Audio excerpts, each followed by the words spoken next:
Hello दोस्तों, आप सभी का स्वागत है। और आज मैं फिर से क्लास 12 के लिए मॉडल सेट से 2023 का पूछा हुआ क्वेश्चन प्रैक्टिस कराने जा रहा हूं। हमेशा से मैं कोशिश करते रहा हूं कि आपको जितना ज़्यादा से ज़्यादा हो सके मैं यूट्यूब के माध्यम से, फेसबुक के माध्यम से आपको पढ़ाएं और जो भी प्रीवियस ईयर के क्वेश्चन हैं जो पूछे हैं एग्जाम में उसको प्रैक्टिस करवाएं।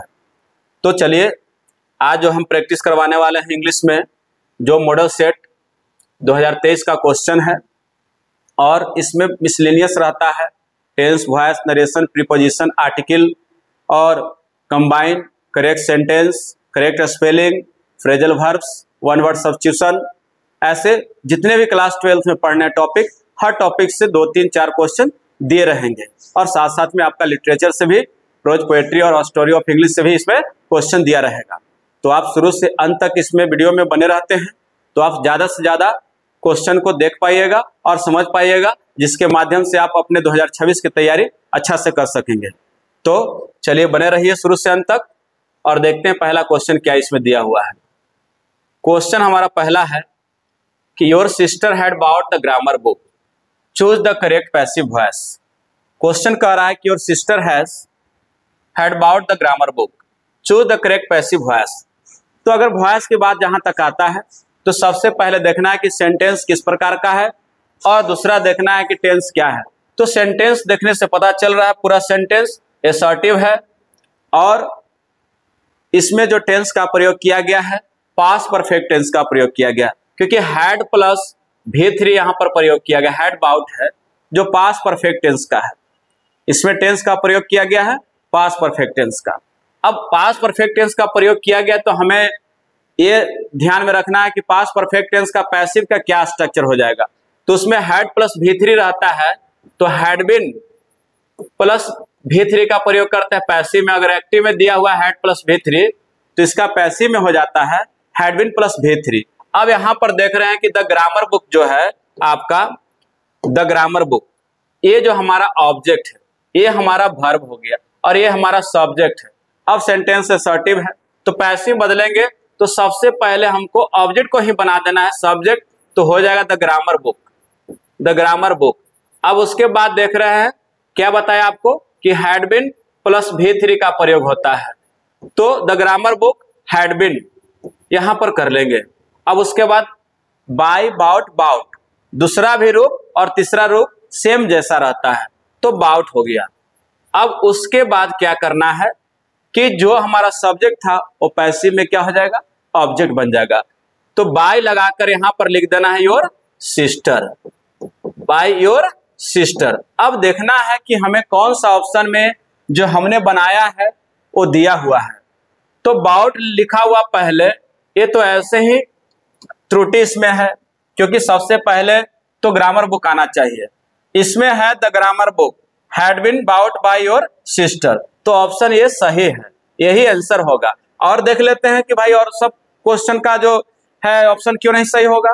तो यहां पर दिया हुआ कि योर सिस्टर दिया हुआ है और उसके बाद दिया हुआ है एज, तो ये भी त्रुटि है और ये भी त्रुटि है क्योंकि सबसे पहले आना चाहिए था द ग्रामर बुक। और इसमें देख रहे हैं कि योर सिस्टर हैज, फिर यहां पर त्रुटि दिया हुआ है, हैज भी दिया हुआ है तो ये भी त्रुटि है। तो हमारा बेस्ट और सही ऑप्शन कौन सा हो गया, तो हमारा बेस्ट और सही ऑप्शन हो गया B, the grammar book had been bought by your sister हो गया। नेक्स्ट क्वेश्चन पर चलते हैं।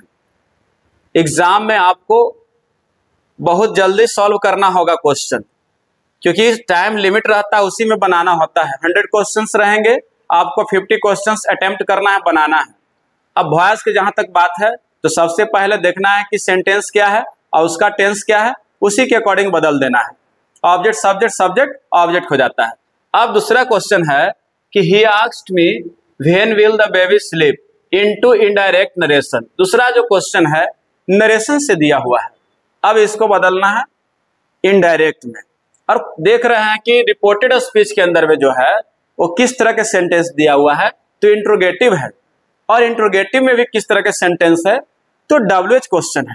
इंट्रोगेटिव में भी किस तरह के सेंटेंस है, WH क्वेश्चन है। अब बदलते हैं इसको, तो यहां पर सबसे पहले तो जानवे करते हैं कि जब भी इंट्रोगेटिव सेंटेंस रहता है रिपोर्टेड स्पीच में तो रिपोर्टिंग वर्ब को हम लोग आस्क्ड में बदल देते हैं। तो आर्क्स में ऑलरेडी बदला हुआ है, तो आर्क्स में लगा दिया यहाँ पर। आप देख रहे हैं कि वेन दिया हुआ है, तो प्रयुक्त WH वर्ड जो रहता है वैसे ही लिखाता है, बाकी फिर उसको हम लोग इंट्रोगेटिव को असर्टिव में बदलते हैं। तो यहाँ पर वेन लिख देंगे। ये नियम कहता है कि जब रिपोर्टेड स्पीच के अंदर इंट्रोगेटिव सेंटेंस का प्रयोग किया गया हो और इंट्रोगेटिव में भी वो भी WH क्वेश्चन हो, तो उसको इनडायरेक्ट स्पीच में बदलते समय रिपोर्टिंग वर्ब को आर्क्स में बदल देते हैं और प्रयुक्त WH वर्ड का प्रयोग ज्यों का त्यों करते हैं, और उसके बाद जो इंट्रोगेटिव फॉर्म ऑफ सेंटेंस होता है उसको असर्टिव फॉर्म ऑफ सेंटेंस में बदल देते हैं और जरूरत के अनुसार जनरल रूल्स का पालन करते हैं। तो आइए हम लोग यहाँ तो बदल दिए, वेन लिख दिए जो प्रयुक्त था WH वर्ड, और उसके बाद हमको देखना है कि सब्जेक्ट कौन बन जाएगा, द बेबी को हमको सब्जेक्ट बनाना है, वेन द बेबी हो गया। अब उसके बाद देख रहे हैं कि V1 के रूप में है विल, फ्यूचर में दिया हुआ, तो इसको अगर टेंस के अकॉर्डिंग बदलेंगे, आस्क दिया हुआ है तो यहाँ पर क्या हो जाएगा वुड, और उसके बाद शुड वुड के बाद आपको पता है कुड के बाद क्रिया का पहला रूप आता है, तो यहाँ पर क्या हो जाएगा स्लीप, क्या हो जाएगा स्लीप, और लास्ट में हमको फुल स्टॉप लगा देना। तो पूरा इनडायरेक्ट स्पीच में हो गया ही asked me when the baby would sleep, he asked me when the baby would sleep हो गया। अब देखना है कि कौन सा ऑप्शन में दिया हुआ है, पहले अपने आप से सटीक सही सही बना लेना है क्वेश्चन को, और उसके बाद ऑप्शन को देखना, नहीं तो ऑप्शन को पहले देखिएगा आप खुद से नहीं बनाइएगा तो समझिए कि आपका फिर ज्यादा टाइम भी लगेगा और कहीं गड़बड़ हुई होने का चांस रहेगा, गलत ऑप्शन भी टिक हो जाने का चांस होगा। जो पहले कॉन्फिडेंस आप रूल पढ़े हैं उसी रूल के अनुसार पहले अपना बना लेना है, बाद में फिर उसके बाद देखना है कि ऑप्शन दिया हुआ है कि नहीं। तो पहला में दिया हुआ वेन विल, यहाँ पर त्रुटि हम देख रहे हैं, क्वेश्चन लगाया फिर यहाँ पर when will the baby sleep is asked by him, ये भी त्रुटि देख रहे हैं, वेन से शुरू हुआ है। He wants to know when the baby will sleep, यहाँ भी त्रुटि देख रहे हैं। He asked me when the baby would sleep, ये सही ऑप्शन दिया हुआ है, तो हमारा जो ऑप्शन है डी हो जाएगा। आस्क में दिल ही था, अब यहाँ पर WH वर्ड का प्रयोग WH वर्ड का प्रयोग ज्यों का त्यों करते हैं, और उसके बाद जो इसको हमने सब्जेक्ट बना दिया और विल को हमने पास्ट में वुड में बदल दिया, क्योंकि यहाँ पर देख रहे हैं कि आस्क्ड है ना, और उसके बाद लास्ट में स्लीप दे दिए, तो ये ऑप्शन सही हो गया। अगला क्वेश्चन है एंटोनिम, इसमें पूछ रहा है डिमोट का एंटोनिम पूछ रहा है कि डिमोट का एंटोनिम क्या होगा। तो किसी डिमोट का अर्थ हो गया कि किसी भी पद में उसको और नीचे कर देना, जैसे मान लिया जाए कि दरोगा है तो उसको सिपाही बना दिया, तो कोई पद से नीचे कर देना ही डिमोट कहलाता है। अगर वो हवलदार है तो सिपाही बना दिया, तो हवलदार तो पद में ऊपर होता है और उसको कर दिया नीचे, मतलब पद में ही और नीचे गिर जाना है। फोर्थ में पढ़ता था तो उसको डिमोट करके थ्री में कर दिया क्योंकि प्रोग्रेस अच्छा नहीं था। तो इसी का एंटोनिम पूछ रहा है, तो इसका एंटोनिम क्या हो जाएगा, उल्टा पूछ रहा है। ए पद में किसी को गिराना का उल्टा क्या हो जाएगा, पद में उन्नति करना हो जाएगा, तो यहाँ हो जाएगा प्रोमोट हो जाएगा। क्या हो जाएगा, प्रमोट। सेपरेट का अलग होता है, फैमिलियर मतलब परिचित, हार्ड मतलब सख्त होता है, तो इसको प्रमोट कह सकते हैं, पदोन्नति कह सकते हैं। प्रमोट मतलब पद में उन्नति होता है, पदोन्नति हो जाएगा। ठीक है,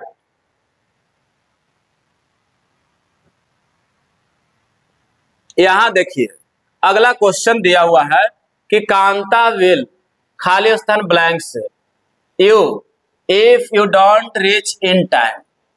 यहां पर दो सेंटेंस दिया हुआ है, एक जो है इफ कंजक्शन से जुड़ा हुआ है, ये जो है इसको हम कह सकते हैं कंजक्शन से जुड़ा हुआ है तो सबऑर्डिनेट क्लाउज कह सकते हैं, सबऑर्डिनेट क्लाउज, आश्रित उपवाक है ये। और इधर को हम कह सकते हैं पीसी प्रिंसिपल क्लाउज। आपने पढ़ा होगा सिंपल फ्यूचर में जो है शर्त बोधक वाक वाला में कि दो सेंटेंस जो है अगर किसी कंजक्शन से जुड़ा हुआ है तो उसमें एक प्रिंसिपल क्लाउज होता है जो स्वतंत्र उपवाक होता है। Clause is also part of words which has a subject and predicate. Clause भी क्या होता है, शब्दों का समूह होता है, एक जो क्या होता है उसका प्रेडिकेट, सब्जेक्ट और प्रेडिकेट भी होता है। तो देख रहे हैं इसमें है ना कि कंजक्शन इफ से जुड़ा हुआ है, तो जो शर्त वाला होता है जिसको सबऑर्डिनेट कहलाते हैं, आश्रित कहते हैं, उसको सिंपल प्रेजेंट टेंस बनाते हैं। तो ये सिंपल प्रेजेंट टेंस में दिया हुआ है। आज जो क्या है परिणाम का बोध करा रहा है ना, उसको सिंपल फ्यूचर में रखते हैं। ये सबऑर्डिनेट क्लॉज है जो पीसी पर आश्रित होता है, याद रखना है। प्रिंसिपल क्लॉज पर ही सबऑर्डिनेट क्लॉज क्या होता है, आश्रित होता है अपना सेंस के लिए, अपने पूर्ण कंप्लीट सेंस के लिए। तो ये रहेगा पीसी आपको सिंपल फ्यूचर में और ये सिंपल प्रेजेंट में। तो सिंपल प्रेजेंट में तो दिया हुआ है, तो हमको देखना सिंपल फ्यूचर। तो सिंपल फ्यूचर का स्ट्रक्चर होता है subject plus shall oblique will plus V1 होता है। तो विल दिया तो हमको V1 देखना है। तो ए है आपका V2, ए हो गया V3, ए है V4। तो हमारा ऑप्शन ए हो जाएगा scold. Kanta will scold you, Kanta तुम्हें डांटेगा।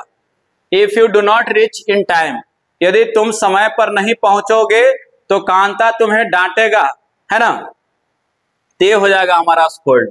याद रखना है कि जो सबऑर्डिनेट क्लॉज रहेगा वो आश्रित रहता है प्रिंसिपल क्लॉज पर, और सबऑर्डिनेट क्लॉज का सेंटेंस में हम लोग सिंपल प्रेजेंट का प्रयोग करते हैं, और प्रिंसिपल क्लॉज जो होता है उसमें सिंपल फ्यूचर का प्रयोग करते हैं।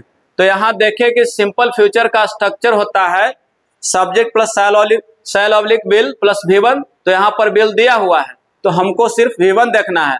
तो इधर V2 देख लिए, इधर V3 है, यहाँ V4 है, तो हमारा स्कोल्ड क्या है, V1 है। तो इस तरह से बना लेना है। ग्रामर में बहुत सारे तर्क होता है, रूल होता है, क्योंकि बुक नहीं है। बुक में क्या होता है कि बुक में आपको स्टोरी पढ़े, पोयम पढ़े, जो लाइन पढ़े उसी से रिलेटेड दिया तो आपने उसको बना दिया, तुरंत पकड़ लोगे। लेकिन ग्रामर में क्या होता है, रूल्स होता है, और रूल को हम लोग को पढ़ने पड़ता है, और रूल के अनुसार ही हम लोग को क्वेश्चन को सॉल्व करना है। इसलिए बहुत सारे चीजों को ग्रामर में याद करने पड़ता है। ही गेव खाली स्थान दिया हुआ है। सजेशन, सजेशन का अर्थ होता है सुझाव।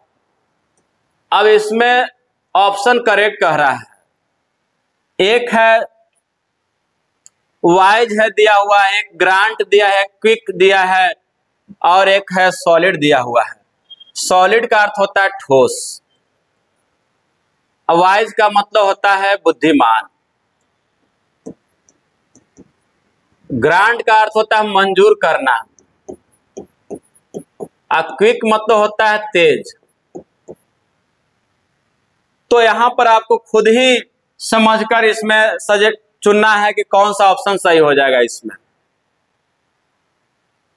तो कह सकते हैं ना कि वो तेज सजेशन दिया, ही गेव क्विक सजेशन, या हम कह सकते हैं सॉलिड सजेशन भी कह सकते हैं, ठोस सुझाव, है कि नहीं। मतलब कि ऐसा सुझाव हो जो ठोस हो, एक सजेशन क्विक भी हो सकता है। तो हमें इसमें लग रहा है कि सॉलिड ही होगा। आप कमेंट के माध्यम से बताइएगा अपने तरफ से कि यहाँ पर क्विक होगा कि सॉलिड, बाकी वाइज और ग्रांट तो होगा नहीं। तो इस पर क्वेश्चन जो है आपके लिए छोड़ दे रहे हैं। हमारे तरफ से तो सॉलिड होना चाहिए। आप बताइए क्विक सही होगा कि सॉलिड होगा। नेक्स्ट क्वेश्चन पर चलते हैं। आई फिनिश्ड, आई दिया हुआ है ब्लैंक से, उसके बाद फिनिश्ड इट लिखा हुआ है। अब इसको बनाना है, तो इट लिखा हुआ है। अब देखेंगे तो ये V2 लिखा है या V3 में भी आता है, याद रखना है। ये जो चीज है V2 और V3 में भी यही होता है। अब इधर हमको नेगेटिव, सारा का नेगेटिव दिया हुआ है, तो याद रखें कुडंट के बाद V1, डिडंट के बाद लगता है V1। समझिएगा बात को, क्या बता रहे हैं। टेंसेज पढ़े हैं तो नेगेटिव का स्ट्रक्चर भी पढ़े होंगे हर टेंस का, कि नेगेटिव ऑक्सिलरी वर्ब लेने के बाद, नॉट लेने के बाद हर टेंस में कौन कौन सी क्रिया आता है, ये जरूर आप जानते हैं। तो हम आपको बता दिया कि डिड नॉट के बाद V1 आता है और कुड नॉट के बाद भी V1 आता है। तो दो ऑप्शन तो हमारा समाप्त यहाँ ऐसे ही हो गया, क्योंकि यहाँ पर फिनिश जो दिया हुआ V3 के सेंस में है, और यहाँ पर हैजेंट है और हैवेंट है।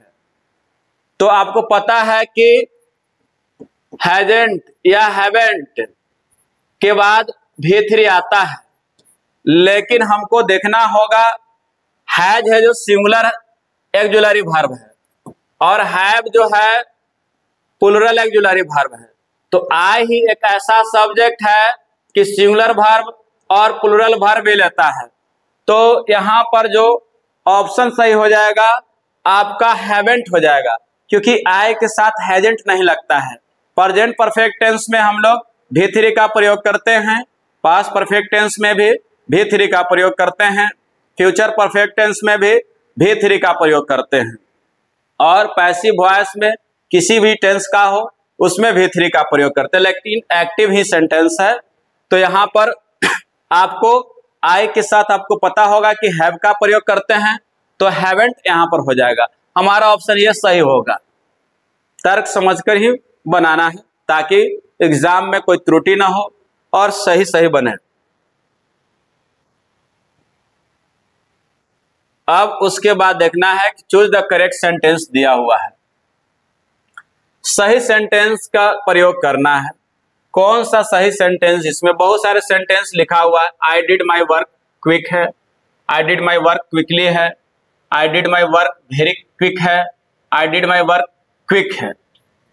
तो जहां तक बात है एडवर्ब पढ़े होंगे, तो एडवर्ब क्या करता है, क्रिया विशेषण जो होता है वो क्वालिफाइज करता है, विशेषता बताता है।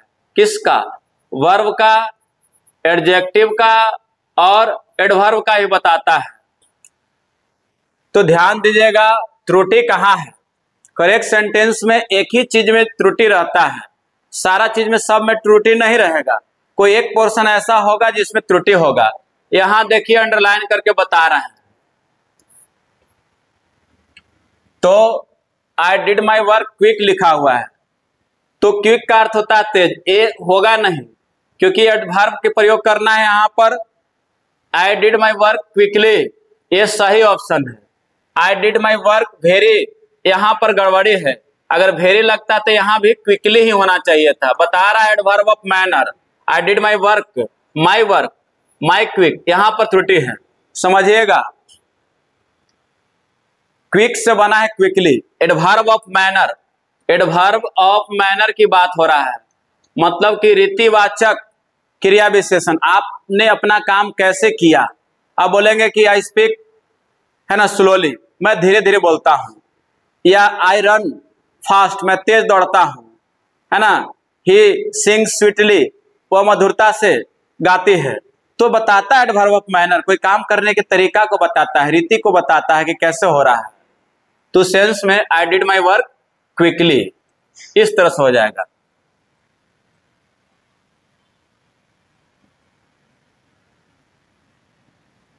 अब यहां पर दिया हुआ है Prakash at home for an hour but Jaya could not reach on time. अब देखिए यहां पर फोर लगा हुआ है।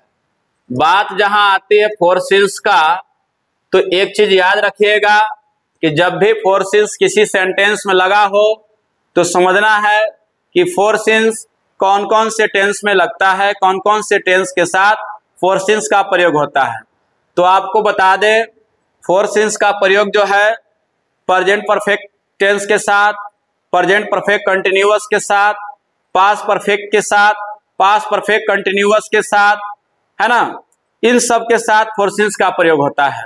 और फ्यूचर परफेक्ट के साथ फोर और फ्रॉम, सिंस की जगह पर फोर और फ्रॉम हो जाता है, और फ्यूचर परफेक्ट कंटिन्यूअस के साथ फोर और फ्रॉम हो जाता है, सिंस की जगह फ्यूचर में फ्रॉम हो जाता है। अब देखेंगे यहां पर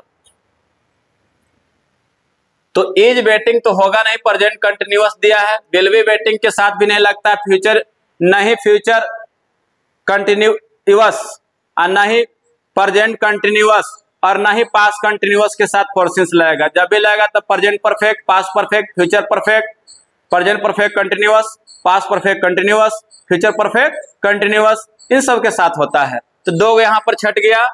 हैव वेटेड है, हैड बीन वेटिंग अब दिया हुआ, ये दोनों के साथ लगता है। अब देखना है ध्यान से, करा कि प्रकाश खाली स्थान eight home for an hour but Jaya could not reach on time.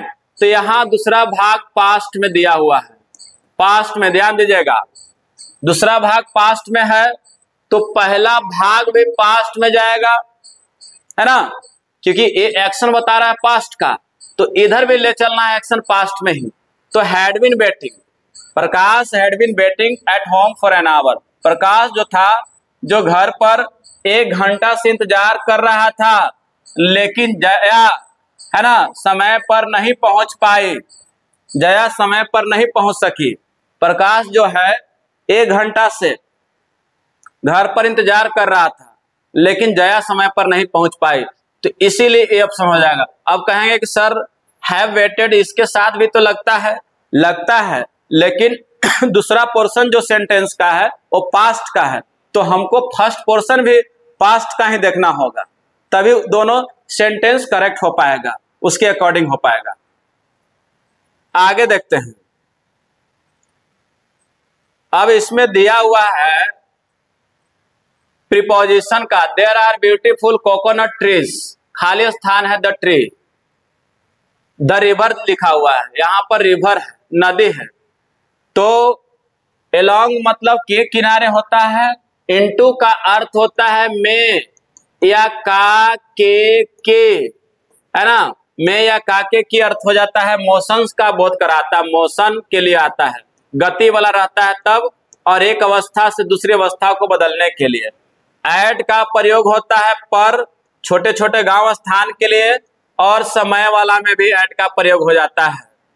Over मतलब होता है के ऊपर, मतलब किसी या से अधिक के अर्थ में होता है। जब कोई व्यक्ति, जैसे कह सकते हैं कि आपके सर के ऊपर में पंखा है जो आपके सर से सटा नहीं है, या आपके गांव के ऊपर से कोई जहाज उड़ रहा है, तो सेंस में, या कह सकते हैं कि नदी के ऊपर से कोई ब्रिज गया है, पुल बनाया गया, तो सेंस में ओवर हो जाएगा। लेकिन कह सकते हैं कि नदी में जो तो कोकोनट ट्रीज नहीं ना होगा उसमें, तो क्या हो जाएगा एलोंग के किनारे, एलोंग का अर्थ हुआ के किनारे हो जाएगा, तो there are beautiful coconut trees along the river हो जाएगा, नदी के किनारे मतलब अरार पर हो जाएगा, मतलब कि अरार के दोनों तरफ है ना के किनारे, याद रखिएगा, तो अलोंग द रिवर हो जाएगा। यहाँ पर सबका तर्क बता दिए कि इंटू नहीं होगा, इसलिए क्योंकि इंटू का अर्थ पढ़वे किए हैं कि एक अवस्था से दूसरी अवस्था को बदलने के लिए, change into, do into, translate into, turn into, या इंटू का सेंस हो जाता है जांच पड़ताल करने के सेंस में, इंक्वायर्ड इंटू के अर्थ में इंटू का प्रयोग होता है, गति में किसी चीज के अंदर प्रवेश करता है या धक्का देकर हो, उस सेंस में हो जाता है, समझ रहे हैं ना। और एट छोटे छोटे गांव मोहल्ला कस्बा के लिए होता है, और एट का प्रयोग बजे के सेंस में, समय वाला में भी हम लोग करते हैं किसी स्थान पर, और ओवर का प्रयोग होता है किसी चीज के ऊपर होता है, तो नदी के ऊपर थोड़ी आपका कोकोनट का ट्री होगा, जब भी होगा तो उसके अरार पर ही होगा, किनारे किनारे ही होगा, समझ रहे हैं ना, तो इसीलिए हमारा अलोंग हो जाएगा। आगे जो क्वेश्चन है लिखा हुआ कि is that cup, is that cup, खाली स्थान दिया हुआ है। अब यहां पर है ना दिया हुआ है वर्ब, इसको कहेंगे वर्ब, और ये सब्जेक्ट है, ये वर्ब है और सब्जेक्ट है, तो उसके बाद क्या आएगा, अगर जो भी है वर्ब आ गया यहाँ पर और उसके बाद सब्जेक्ट आ रहा है, तो उसके बाद ऑब्जेक्ट आएगा, उसके बाद साइन ऑफ इंट्रोगेशन आता है कि नहीं। अब इस सेंस में देखना है कि ऑब्जेक्ट आएगा तो ऑब्जेक्टिव केस में होगा कि किसी और चीज का प्रयोग करेंगे, ये तो होगा ही नहीं, इज दैट कप, क्योंकि सब्जेक्ट आ गया तो सब्जेक्टिव केस में है, नॉमिनेटिव केस में है, ये भी नॉमिनेटिव केस में है, और है ना, और यहां पर देख रहे हैं ये है पॉसेसिव केस में है, और ये है ऑब्जेक्टिव केस में, ऑब्जेक्टिव केस में है। तो कह रहा क्या वह कप उसे, तो यहां पर वो कप जो है किस सेंस में लग रहा है, तो यहां पर हिज हो जाएगा, is that cup his, his मतलब हो गया उसका, क्या यह कप उसका है, क्या यह कप उसका है ना। देम कब होगा, जब ऐसे रहेगा स्ट्रक्चर, मतलब कि ऑक्सिलरी वर्ब रहेगा, उसके बाद सब्जेक्ट रहेगा, फिर मेन वर्ब रहेगा, उसके बाद ऑब्जेक्ट आता है, उस सेंस में हो जाएगा। तो यहां पर ऑप्शन सही हो जाएगा इज दैट कप हिज, ये ऑप्शन हो जाएगा आपका हिज, ऑब्जेक्टिव केस का प्रयोग नहीं पॉसेसिव केस का करना है।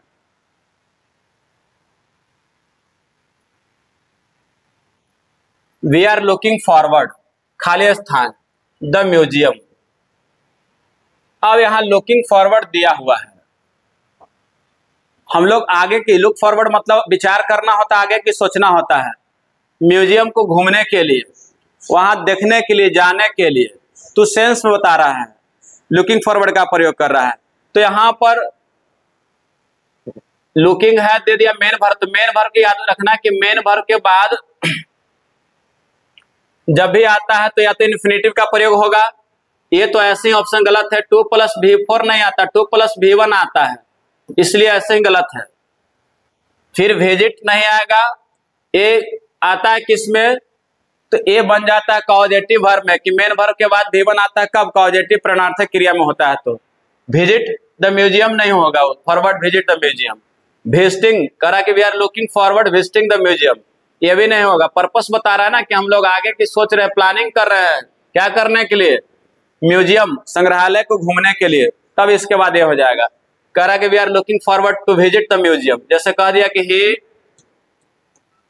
वांट्स टू प्ले क्रिकेट, तो यहां पर आगे इन्फिनेटिव का प्रयोग कर दिए, या कह सकते हैं कि I am going to buy a car. तो I am going to buy a car, तो इसके बाद मेन वर्ब के बाद क्या आया, इन्फिनेटिव आया, तो हमारा ऑप्शन हो जाएगा टू विजिट हो जाएगा। अगला ऑप्शन है he said that Raveena had a car। he said that Raveena had a car।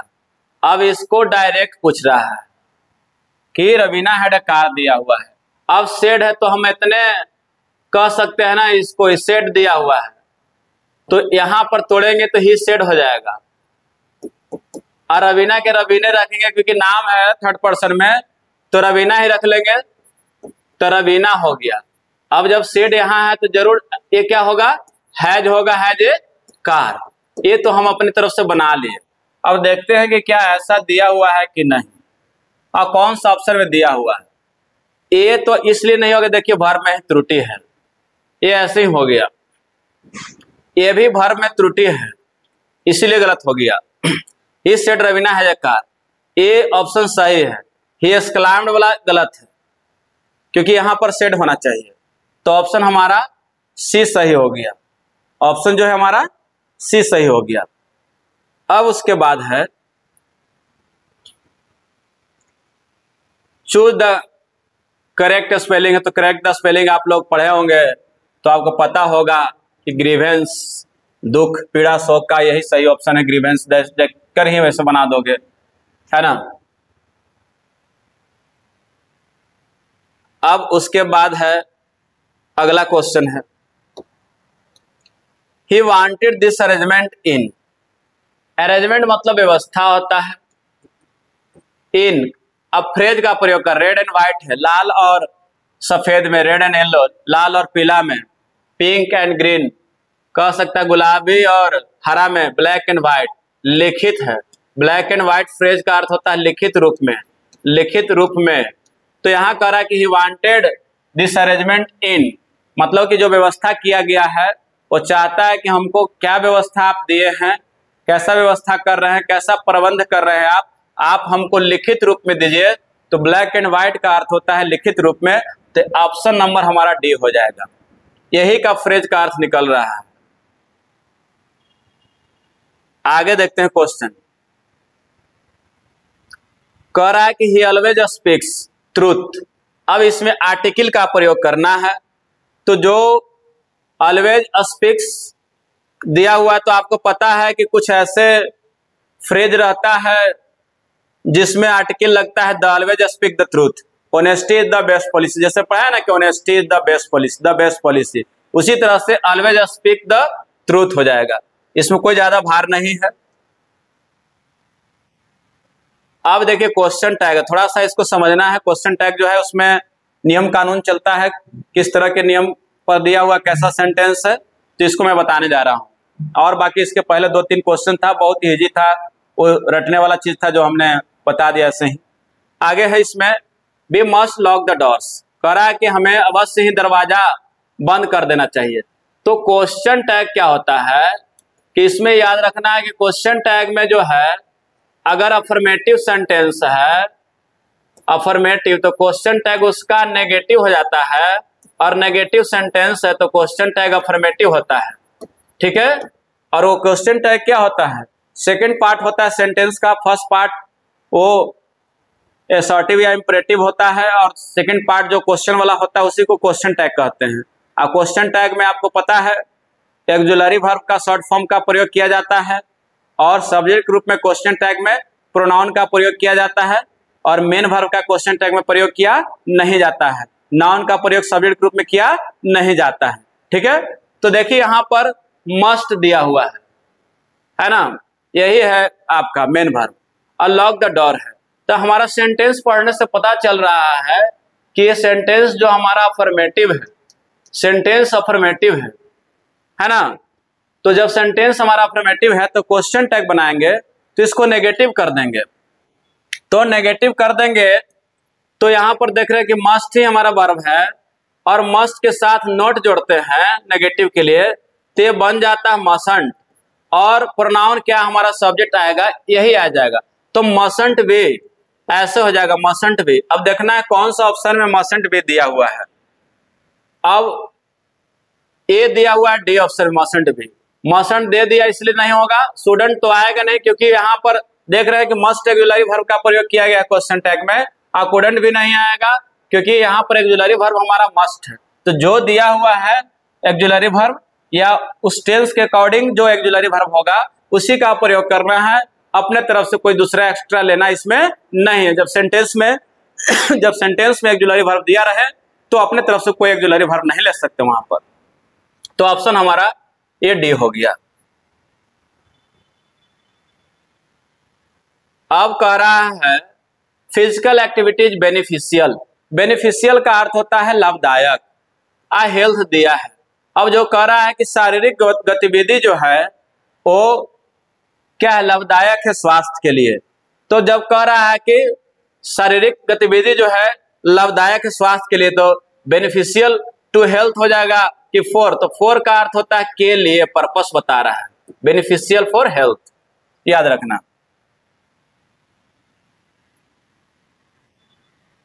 Beneficial for health. आगे देखिए इसमें क्वेश्चन है they forgot to take print outs.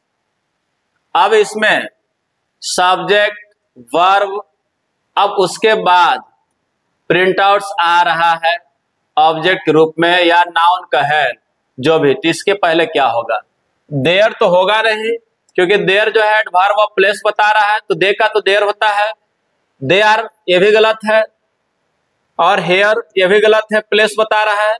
इसका केस चाहिए तो इसका केस हो जाएगा देयर हो जाएगा। They forgot to take their printouts, they forgot to take their printouts, ये हो जाएगा they forgot to take their printouts. Possessive यहां पर ये जो है पॉसेसिव एडजेक्टिव है, यहाँ पर पॉसेसिव एडजेक्टिव क्या होगा, जैसे ही है तो पॉसेसिव एडजेक्टिव हिज हो जाता है, सी है तो पॉसेसिव एडजेक्टिव हर हो जाता है, उसी तरह से दे है तो पॉसेसिव एडजेक्टिव इसका देर हो जाएगा। इसके बाद क्या आता है, नाउन आता है, तो नाउन के रूप में प्रिंट्स आउट अवे किया है, समझ रहे ना। चूज द करेक्ट सेंटेंस दिया हुआ है, कह रहा है कि I prefer coffee to tea, I prefer coffee for tea, I prefer coffee than tea, I prefer coffee by tea. इसमें त्रुटि देखना है, तो त्रुटि देखिए मैं अंडरलाइन कर दे रहा हूं, त्रुटि यही है, बाकी कुछ नहीं, त्रुटि सब एक जैसा है। जहां तक सेंटेंस करेक्शन की बात होता है तो उसमें त्रुटि एक ही चीज देखिएगा, हर 4 ऑप्शन में एक चीज में चेंजेज रहेगा, और उस चेंजेज को ही हमको पकड़ना है और उसी पर हमको काम करना है कि किसके साथ क्या आता है। बाकी और सब सही रहेगा। वर्ब अगर त्रुटि है तो सारा में वर्ब ही गलत होगा, अगर कोई नाउन में त्रुटि है तो सारा में नाउन ही त्रुटि होगा, अगर कोई प्रीपोजिशन वाला त्रुटि दिया सेंटेंस करेक्शन में तो सारा प्रीपोजिशन में त्रुटि होगा। तो यहाँ देख रहे हैं आप त्रुटि इसी में है, तो आपको पता होगा प्रीफर, प्रीफर मतलब से अधिक पसंद करना, अधिक पसंद करना। तो इस प्रीफर के साथ प्रीपोजिशन फिक्स क्या आता है, टू आता है और कोई नहीं आता है। मुझे है ना चाय की अपेक्षा ज्यादा कॉफी पसंद है, तो ये ऑप्शन आपका ये वाला सही हो गया, बाकी नहीं होगा। ये पर्पस बता रहा है, देन मतलब कि तुलना में कर रहा है, कोई व्यक्ति से तुलना कर रहा है, यहाँ अधिक पसंद करने के सेंस में हो गया, इसीलिए ये सब नहीं होगा। और लास्ट एक और क्वेश्चन बताते हैं आपको, करेक्ट द एंटोनिम पूछ रहा है। वाइडली है, वाइडली के मतलब होता है चारों ओर या तरफ, हर जगह पर। इसका क्या होगा एंटोनिम? कमेंट में आपको बताना है, कमेंट में इसका ऑप्शन आप बताइएगा। एक क्वेश्चन आपके लिए मैं दे रहा हूं, इसमें कौन सा ऑप्शन हो जाएगा? वाइडली मतलब चारों तरफ होता है, तो बहुत ज्यादा व्यापक रूप से हो गया, तो ब्रॉडली होगा कि नैरोली होगा कि स्पेसियसली होगा कि लिमिटेडली होगा, ये बताना है आपको। कमेंट में छोड़ जाता हूं आपके लिए। क्वेश्चन नंबर 20 का ऑप्शन का आप बताएंगे कमेंट के माध्यम से कि इसका क्या होगा एंटोनिम्स, मतलब उल्टा विपरीतार्थक क्या होगा। मतलब वाइडली का अर्थ होता है चारों ओर, विस्तृत रूप से, तो उसको क्या हो जाएगा संकीर्ण रूप से हो जाएगा। नैरोली मतलब संकीर्ण रूप से, कि लिमिटेडली मतलब सीमित रूप से, है ना, कि ब्रॉडली चारों तरफ से हो जाएगा। आशा करता हूं आप सबको ये हमारा क्लास वीडियो अच्छा लगा होगा, तो आप जरूर शेयर करें, है ना, हमें फॉलो करें और लाइक करें और कमेंट के माध्यम से क्वेश्चन का जवाब भी दें। Thank you.